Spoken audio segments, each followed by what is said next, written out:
الله من شرور أنفسنا ومن سيئات أعمالنا من يهده الله فلا مضل له ومن يضلله فلا هادي له وأشهد أن لا إله إلا الله وحده لا شريك له وأشهد أن محمدا عبده ورسوله أرسله بالهدى ودين الحق ليظهره على الدين كله ولو كره المشركون.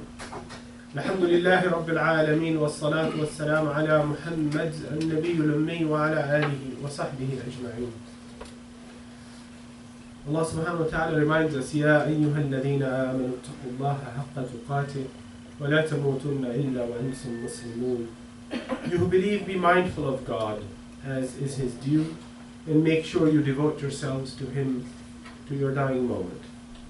And He reminds us, يَا أَيُّهَا النَّاسُ اتَّقُوا رَبَّكُمُ الَّذِي خَلَقَكُم مِّن نَّفْسٍ وَاحِدَةٍ وَخَلَقَ مِنْهَا زَوْجَهَا وَبَثَّ مِنْهُمَا رِجَالًا كَثِيرًا وَنِسَاءً واتقوا الله الذي تساءلون به والأرحام إن الله كان عليكم رقيبا. People, be mindful of your Lord, who created you from a single soul, and from it created its mate, and from the pair of them spread countless men and women far and wide. Be mindful of God, in whose name you make requests of one another. Beware of severing the ties of kinship. God is always watching over you. And He reminds us, يا أيها الذين آمنوا اتقوا الله وقولوا قولا سديدا يصلح لكم أعمالكم ويغفر لكم ذنوبكم ومن يطع الله ورسوله فقد فاز فوزا عظيما. Believers, be mindful of God. Speak in a direct fashion and to good purpose, and He will put your deeds right for you and forgive you your sins. Whoever obeys Allah and His Messenger will truly achieve a great triumph. Alhamdulillah, Allah subhanahu wa ta'ala has granted us the blessing of having the opportunity to experience yet another Ramadan. And I would like us to reflect on the events on the 17th of Ramadan, which passed 4 days ago. On the 17th of Ramadan, the first Ramadan that Allah subhanahu wa ta'ala obligated Muhammad sallallahu alaihi wasallam and his followers to fast in the second year of the Hijrah calendar, Allah subhanahu wa ta'ala also created an immense test for the followers of the Prophet sallallahu alaihi wasallam and the Prophet himself. And this incident, it is obviously, I'm referring to the incident of the battle or the skirmish of Badr. This is a time which draws for us great lessons. And Allah subhanahu wa ta'ala encapsulated the lessons as a postscript in Surah Al-Anfal. When it was over, and the incidents that led to it and the incidents that occurred immediately after it, all of these were encapsulated in the revelation of Surah Al-Anfal that happened after the Battle of Badr. And it is amazing to see how Allah subhanahu wa ta'ala reveals to us the state of Muhammad sallallahu alaihi wasallam, the state of his companions who had to deal with this difficult situation. And what was this difficult situation? It was an existential threat. It was a threat from the oligarchs of Quraysh, those who had opposed the Prophet ﷺ, those who wanted to essentially destroy him. And it is for that reason that the Prophet ﷺ had left Mecca and had immigrated to Medina. You know this story. But within less than 2 years after he had left, the Quraysh take an opportunity, as the Prophet took an opportunity, and we will look at the details, and the Quraysh decided they wanted to destroy, eliminate once and for all the Prophet ﷺ and his companions. So this is the situation that the group of followers around Muhammad ﷺ faced on their first Ramadan. So I would like us to put ourselves in that situation. This is your first Ramadan, and you see Ramadan has become obligatory on the community following the Prophet Muhammad ﷺ 13 years after the initial revelation, right? So it is 13 years of intense training at the hands of the Messenger of God sallallahu alaihi wasallam. So the followers of the Prophet ﷺ, the Ashab, al-kiram, they don't have a hesitation in following the commands of fasting. But that is not the only thing that they're facing. They're facing, on that day, the 17th of Ramadan, an existential threat. Put yourself in those shoes. How would you deal with it? How would you deal with a scenario where you're fasting, all of us are fasting, alhamdulillah, for the blessing and the capacity that Allah has given us to fast, but you also face an existential threat. And then your prophet tells you, we need to do something about this. And he consults with you. How would you react? Put yourself in that mindset. The Prophet ﷺ learns that Abu Sufyan, who after the death of Abu Talib, the Prophet's uncle, had emerged as the leader of the Quraysh in Mecca. And particularly after the departure of the Prophet ﷺ from Mecca, had emerged as the leader of the Quraysh. He had, after the Prophet had left and all the companions had left with him, the oligarchs of Mecca had confiscated all of the assets of those who left, of the Muhajirin, of the assets that they had left behind. They had left behind their houses, their various other assets, right? Because they had to leave in ones and twos in the dead of night in most cases to avoid detection by the Quraysh, who would have and who did attempt and did succeed to prevent a number of the companions of the Prophet from immigrating about 2 years prior. But Abu Sufyan and the leaders of the Quraysh had confiscated all of these assets. And what Abu Sufyan had done is that he had taken those assets and then he had gone to Syria, as was the case in Ramadan, in the summer months, to go and trade with that. And he was coming back richly laden with the benefits and the profits of this trading trip up to Sham. And the Prophet ﷺ was informed about this.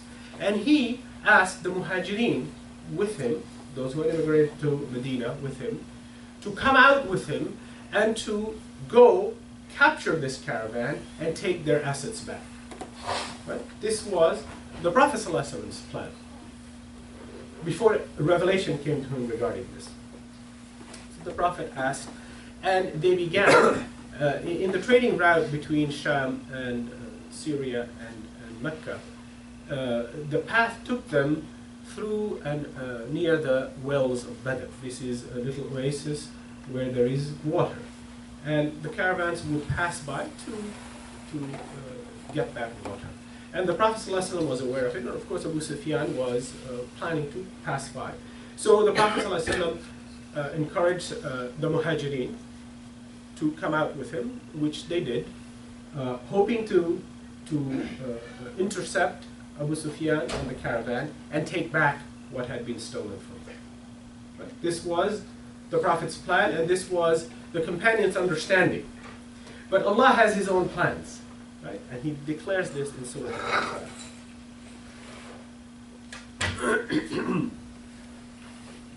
The Prophet ﷺ leaves, and only 4 of the Muhajirin are left back in the city.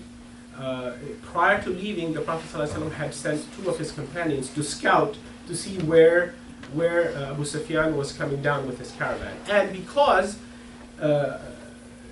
news then reached Abu Sufyan that this was a set of scouts that were coming to see him, he understood what may be possible, and he immediately decided to take a different set of steps, and he rerouted. Instead of coming through the wells of Badr, he rerouted. In the meantime, unbeknownst to the Prophet, he made that change, and the Prophet was then commanded to leave by Allah subhanahu wa ta'ala, to leave and to intercept him on Badr.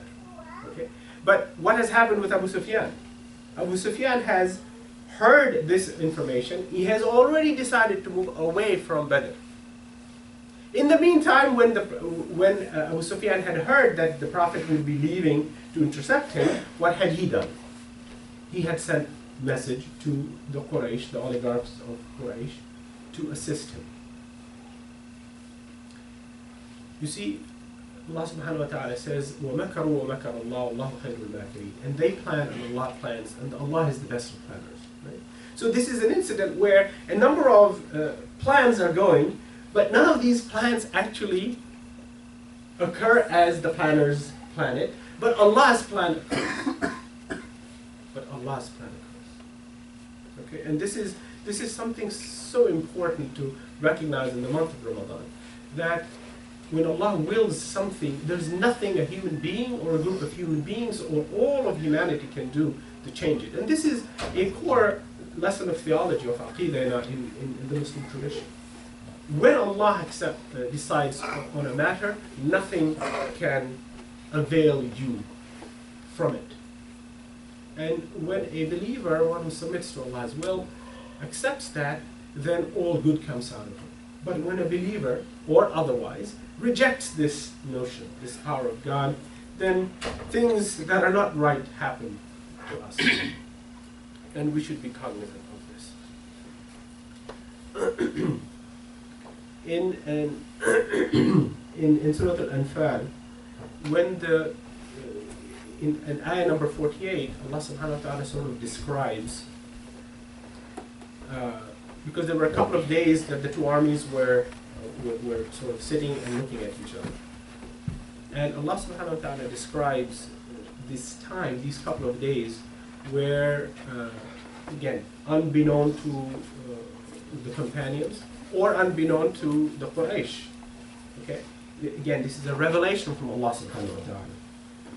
وَإِذْ زَيَّنَّا لهم الشيطان أعمالهم وقال لا غالب لكم اليوم من الناس وإني جار لكم فلما تراءت الفئتان نكص على عقبيه وقال إني بريء منكم إني أرى ما لا ترون إني أخاف الله والله شديد العقاب. So what is this? This is an ayah in Surah Al-Anfal, and Allah is telling us this. He's revealing this postscript. The events have already happened. Right? So Allah is telling us that remember how Satan made their actions, that is the actions of the Quraysh, who are waiting and who are planning to, in the next day or so, annihilate the Prophet and his companions. Remember how Satan made their actions seem good to them, and how he told them, no people can ever beat you today as long as I am near you. However, when the two forces came in full view of each other, Satan turned on his heels and said, I'm free of you, I see what you don't see. I'm afraid of God, and God is harsh in punishment. So Allah reveals the state of mind of the Quraysh, who had convinced themselves, of course, we understand through other revelations in the Quran, that this convincing occurs as a whispering from shaitan, right? As misguidance and a misreading of God's power and God's plan. And Satan had done this to them, and they were reveling the night and the 2 nights prior to the encounter, that because they had come with how many people? They had come with 1,000 people, right?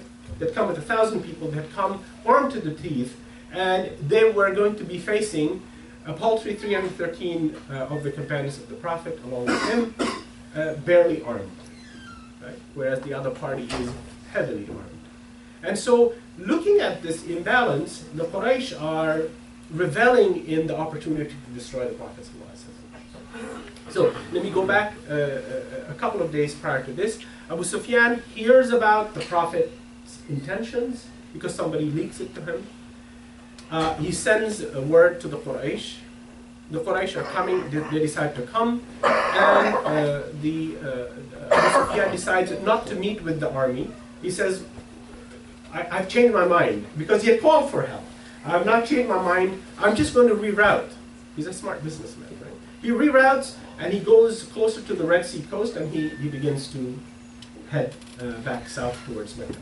Whereas the Quraysh, on the other hand, they're not aware that Abu Sufyan has changed his plans. They go out to meet, and so this encounter happens. And Allah subhanahu wa ta'ala tells the companions that, you know, all of you came out thinking it would be an easy cakewalk, right? That some of the companions thought, oh, this is a great opportunity, it was a great opportunity to take back what had been taken from them. because Abu Sufyan's caravans were not armed. So they thought they'll walk in, they'll grab them, they'll get their assets back. But Abu Sufyan diverts, and Allah subhanahu wa ta'ala orders the Prophet, okay, now move, continue to the wells of Badr, because now you have to encounter something that you didn't plan. Now some of the lessons in this sort of sequence of events. The key lesson is وَمَكَرُوا وَمَكَرَ اللَّهُ وَاللَّهُ خَيْرُ الْمَاكِرِينَ. Right? So Allah subhanahu wa ta'ala says in Surah Al-Anfal,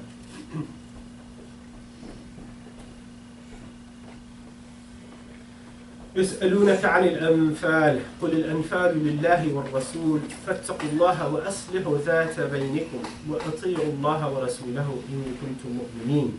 They ask you, Prophet, about distributing the battle gains. Say that is a matter for God and His Messenger. So be mindful of God and make things right between you. Obey God and His Messenger if you are truly believers. Remember, the whole of Surah Al-Anfal is a postscript. إنما المؤمنون الذين إذا ذكر الله وجلت قلوبهم وإذا تليت عليهم آياته زادتهم إيمانا وعلى ربهم يتوكلون. True believers are those whose hearts tremble with awe when Allah is mentioned, whose faith increases when His revelations are recited to them, who put their trust in their Lord.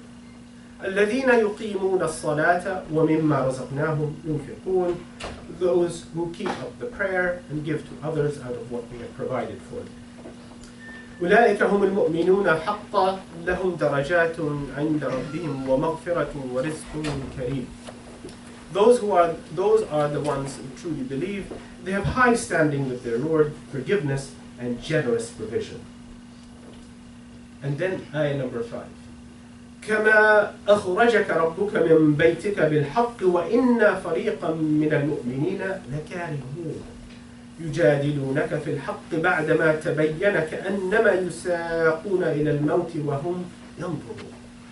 Now these two ayat are a commentary on the state of the hearts of some of the companions of the Prophet.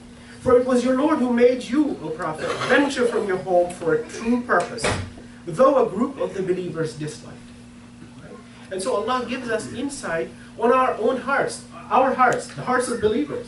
These were not those who denied the Prophet, those who rejected the Prophet. These are not the Quraysh that Allah is commenting about. These are the believers, the mu'mineen. But some of them had this quaking, this fear that, okay, we were out for an easy task and now suddenly the tables have turned and we face a far more difficult task. And argued with you about the truth after it had been made clear, as if they were being driven towards a death they could see with their own eyes. Because what could they see? They could see, because information had come to them, that the Quraysh with 1,000 are marching towards them. Right? And so they could turn back. What would the Quraysh do? They'd follow them, or they could keep going and meet them. And so the turn of events is that what the people had planned, what even the Prophet had planned, was put aside with a plan that Allah intended for us to face. And we understand in our theology, in our aqidah, Allah is the manager and controller of all affairs. And that we intend and we make an effort, but the outcome of all events is utterly and completely in God's hands. And so this is a great lesson that comes out of this encounter of the Battle of Badr. That Allah plans, and that we have to have the Quranic wisdom to be able to see the hand of God in all things. And this comes with great study, this comes with great reflection, this comes with a humble heart, a heart that's connected to Allah, so that Allah then helps us see and understand and interpret appropriately. And Allah reveals in these ayat that some of the believers were shaken, right? They were shaken. And you will recognize in your own lives that you face difficulties and your faith in Allah begins to quake, begins to shake. But that is the time to deeply look at your understanding of your Quran, of this revelation of God. To look at the lessons from the Prophet's life and then take heart, sallallahu alaihi wasallam, take heart that Allah would always protect the interests of who? The interests of justice and of goodness. And the believers are aligned in the line of interests of justice and goodness, and not their personal gain and personal interest, then Allah will take care of you. But if you do not, then you have the fate of what you have earned. قولوا قولي هذا واستغفر الله.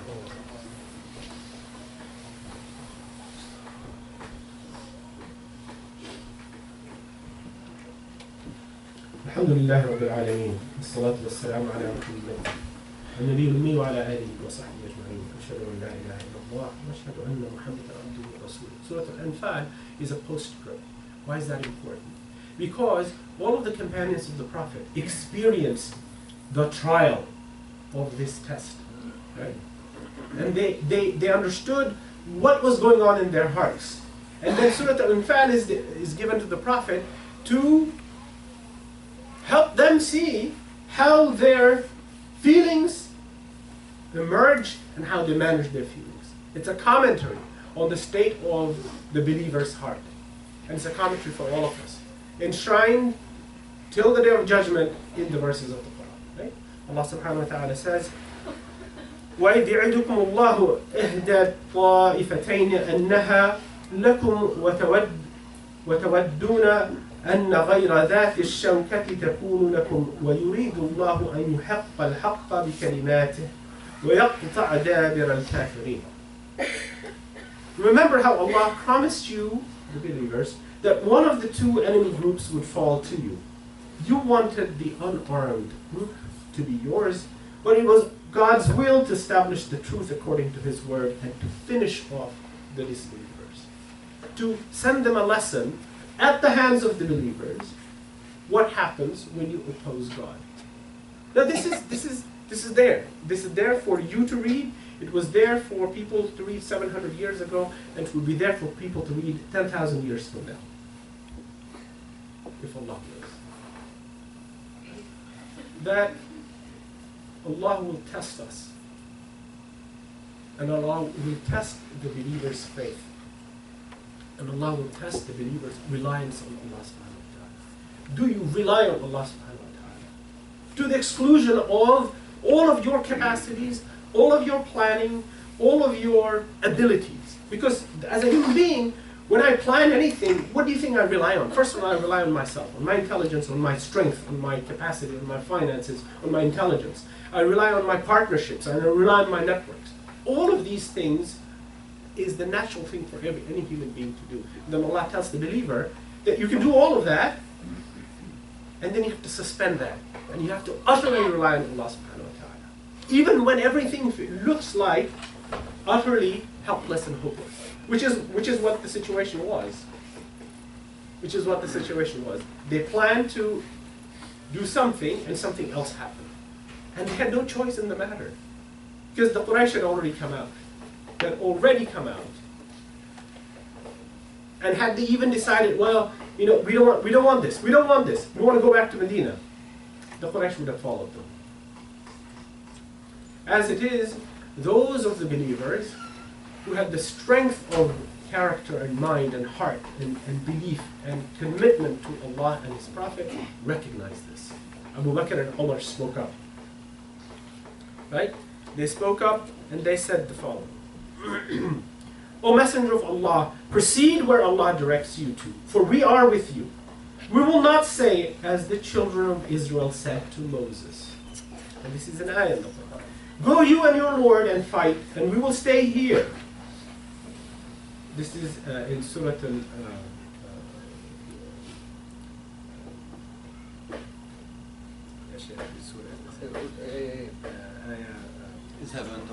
اذهب أنت وربك.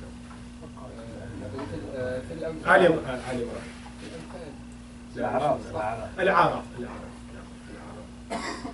Rather we shall say, so Omar and Abu Bakr are remembering this incident in which the believers who had followed Musa alayhi salam, Prophet Moses, and who had wanted them to do a certain thing, and they said, no, we're not with you. When the time gets rough, some of us back out, right? And so this was an incident that Musa alayhi salam faced. And Umar and Abu Bakr remind the Prophet that we will not do what that group of the children of Israel did with Moses. Rather we shall say, go you and your Lord and fight, and we will fight along with you. And this is the difficult thing to do. You want to fight on Ramadan and you have no choice to do so. And you might die. What do? If you're afraid, you better be afraid. Right? That's a natural thing. But then you replace your fear with the reliance on God. And then things change. And what's amazing about the Prophet ﷺ is that all through this, Allah has already commanded him to deal with this. But he has also commanded the Prophet ﷺ to consult with his companions. And this puts the Prophet in such a remarkable leadership position, right? That he could turn around and the Muhajirin, they have been with him for 13 years. But the Ansar, they've been with him for 2.5, 3 years. That's it. Okay. So you've got a mix of people, some of who are very strong, others who are not that strong. Okay. And here's a prophet who has been commanded to do something, and what does he do? He looks to the Ansar and he says, what do you think of this matter? He doesn't tell them, let's go, you got to obey me.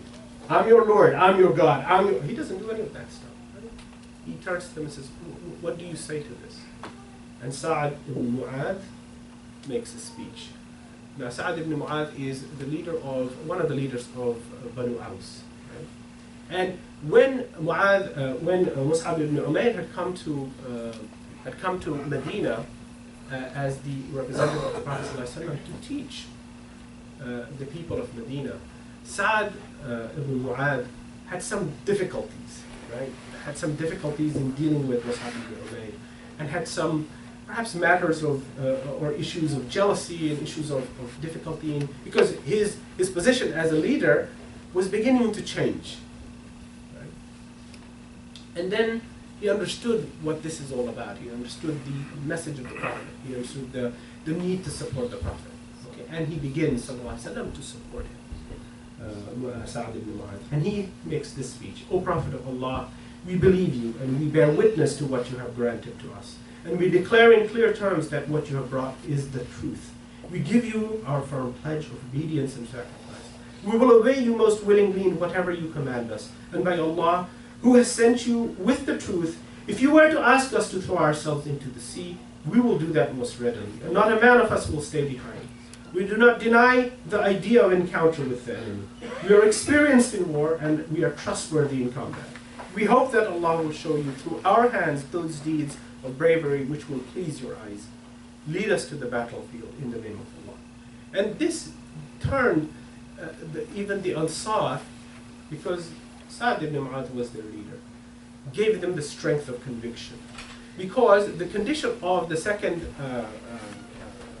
pledge of Aqaba that the Prophet had taken from the Medina was that they would be responsible to protect the Prophet and the immigrants inside the city of Medina, but not outside it. When the Prophet had come out, he had brought the Muhajirin and asked the Muhajirin to follow him, the people who came out of Mecca, because this was an affair for them to deal with the Quraysh who had stolen their assets. But some of the Ansar had come out with him. Okay? And he turned to them, and instead of ordering them, he said, what do you think of this matter?